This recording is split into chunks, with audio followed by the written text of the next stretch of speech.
The first sign that something was wrong came on a cold autumn morning, when a retired schoolteacher named Margaret opened her mailbox and found a letter that seemed too good to ignore.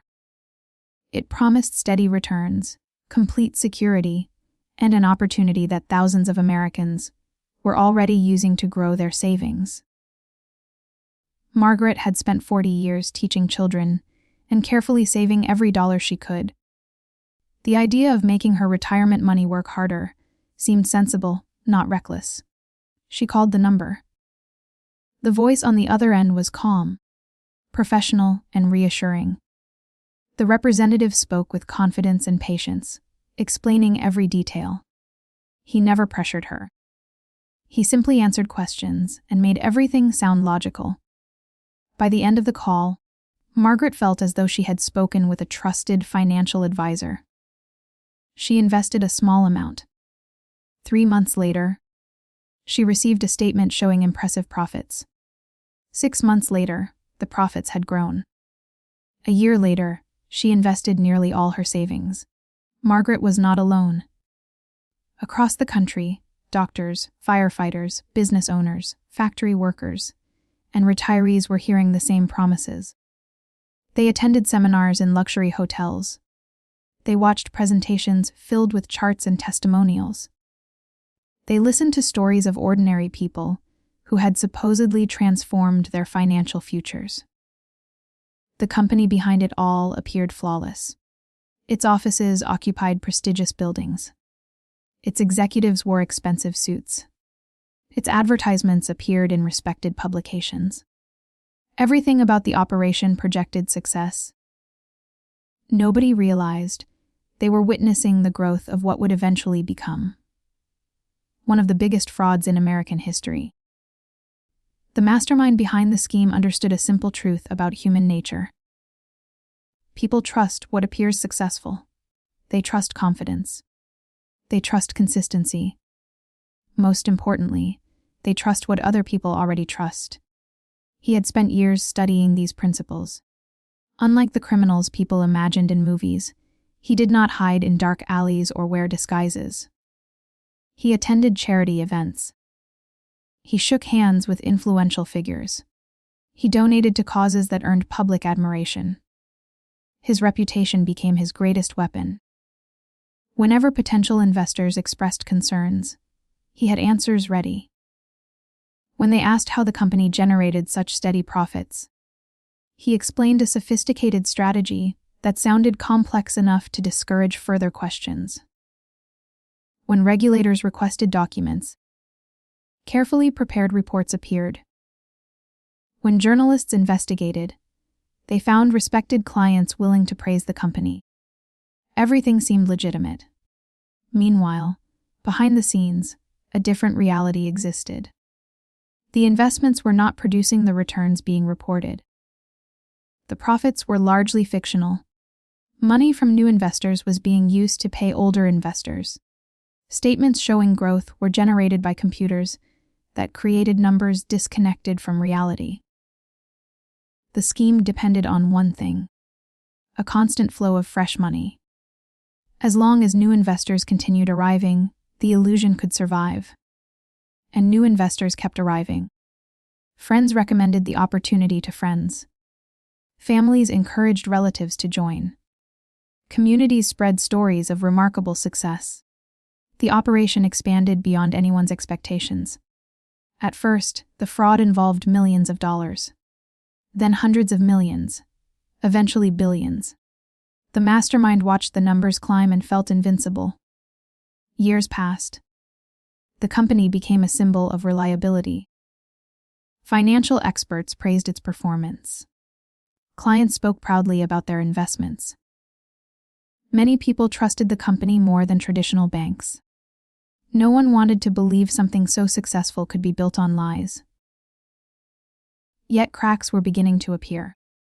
A young financial analyst, named David, became suspicious after examining publicly available information. Certain numbers did not make sense. The reported returns appeared unusually consistent.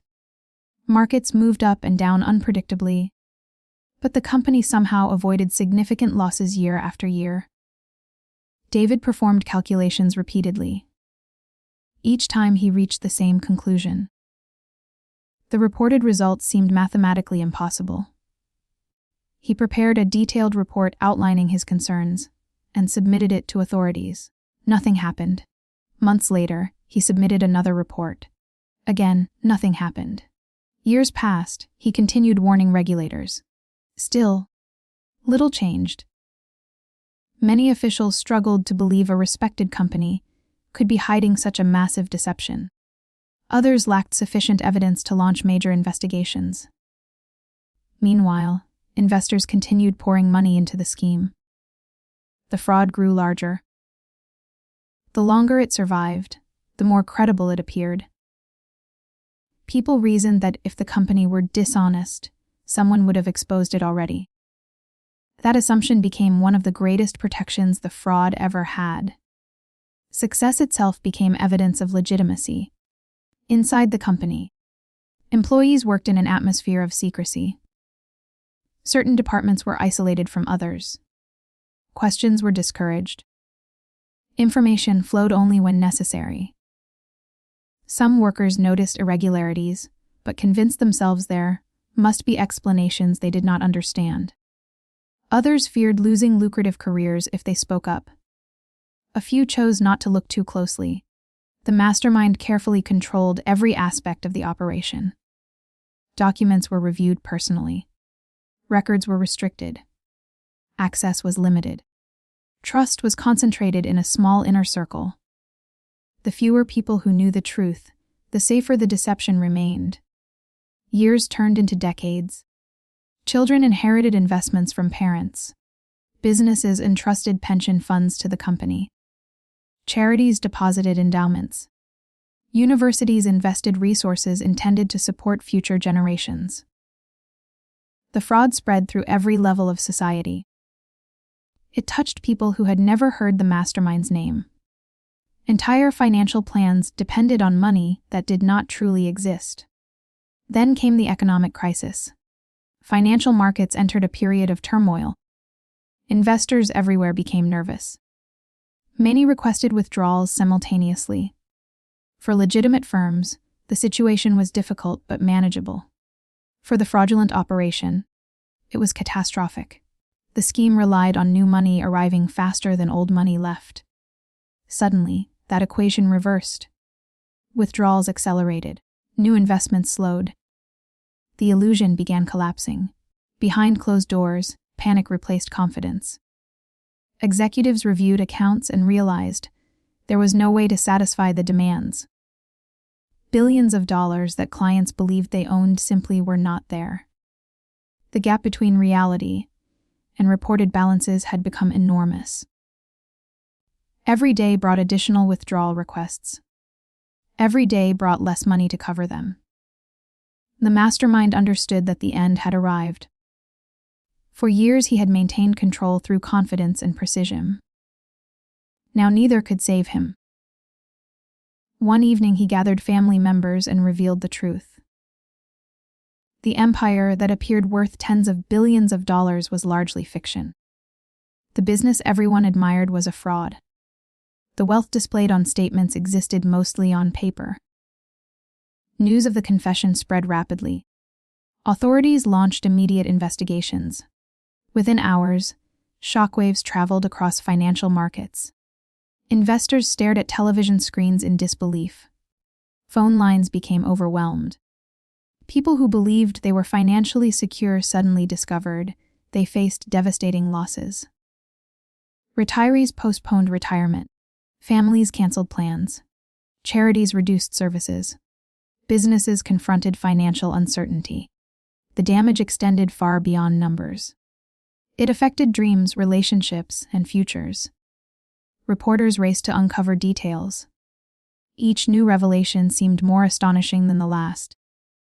The scale of the deception exceeded almost everyone's expectations. Investigators examined records and discovered layers of fabricated transactions, false statements, and carefully constructed illusions. What appeared to be sophisticated investing often amounted to little more than moving money between accounts, while generating fictional paperwork. The fraud had survived not because it was technically brilliant, but because it exploited trust. People believed what they wanted to believe. They trusted appearances. They trusted reputations. They trusted recommendations from friends and respected institutions. The mastermind had understood these psychological forces better than almost anyone. Court proceedings attracted worldwide attention. Victims traveled long distances to tell their stories. Some described losing retirement savings accumulated over decades. Others spoke about foundations that could no longer support charitable missions. Many struggled to understand how such a massive fraud had gone undetected for so long. The courtroom became a place filled with anger, sadness, and unanswered questions. The mastermind sat quietly as victims described shattered lives. For years he had been viewed as a financial genius. Now he was viewed as the architect of one of history's greatest betrayals. Judges reviewed evidence documenting the extraordinary scale of the crime. The numbers were almost difficult to comprehend. Billions upon billions of dollars had flowed through the operation. Thousands of victims had been affected. The consequences stretched across countries and continents. When the sentence was finally announced, it reflected the enormity of the fraud. Yet many victims understood that no punishment could fully restore what had been lost. Money could sometimes be recovered. Time could not. Trust could not. Opportunities missed because of false promises could not. In the years that followed, investigators worked tirelessly to recover assets. They tracked bank accounts, properties, investments, and hidden funds. Some money was eventually returned to victims, but complete recovery proved impossible. Too much had vanished. Too many resources had been consumed over decades. The fraud left lasting lessons for governments, regulators, and investors. Financial institutions strengthened oversight procedures. Regulatory agencies revised policies. Experts developed new methods for identifying warning signs. Universities studied the case as an example of how deception can thrive even within sophisticated systems. Yet perhaps the most important lesson involved human psychology. The fraud succeeded because it offered something people desperately wanted: certainty. Investing involves risk and uncertainty. Markets fluctuate. Outcomes change. Nobody can guarantee steady success forever. The scheme promised exactly what reality rarely provides. Many people accepted the promise because it felt comforting. The mastermind did not invent greed. He exploited hope. He exploited trust. He exploited the desire to believe that someone possessed a secret formula capable of eliminating uncertainty. Decades after the collapse, stories from victims continued emerging. Some rebuilt their lives through determination and resilience. Others never fully recovered. Their experiences became reminders that fraud is not merely about stolen money. It is about broken confidence. It is about emotional damage.